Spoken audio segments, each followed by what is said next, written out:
Dear NephilimFree, regrettably, I have so far not been able to post my video response to you, as your video currently has video responses disabled. However, I have placed annotations linking back to your video, as I will on this one, so that you should be able to fetch a few new subscribers. Glad I was able to help. In the past 24 hours, I have posted 2 comments on your video regarding the video response I made toward you. As of this post, those video comments have not yet been approved.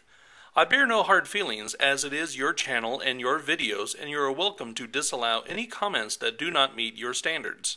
Thankfully, however, some people have mentioned my video and you have approved their comments. I will now read to you the comment left by Mr. X Alexer. HappyCabbie asked you a good question, not about atheism or theism, but about the debate. If you rejected the true Puka because he has less subscribers than you, then why should Thunderf00t debate with you because he has more subscribers than you do? Your reply is as follows. And I answered him.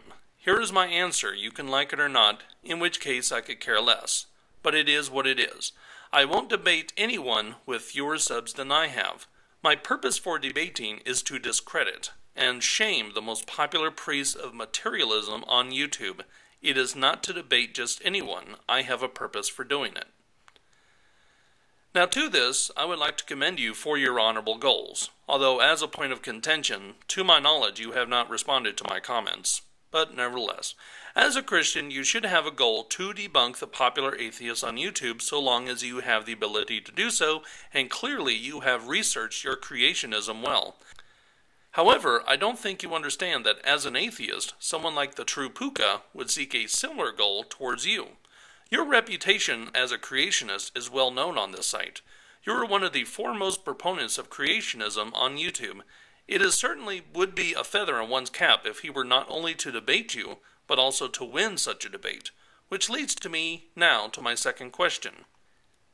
As you are undoubtedly one of the most widely known creationists on YouTube, should not the atheists have a similar goal to yours as far as discrediting you? If you wish to discredit the popular priests of materialism, then why should someone like the true Puka not wish to discredit you? I await your response. Video responses are set to automatic approval, and comments are open and uncensored. I'm the HappyCabbie, and thank you for watching.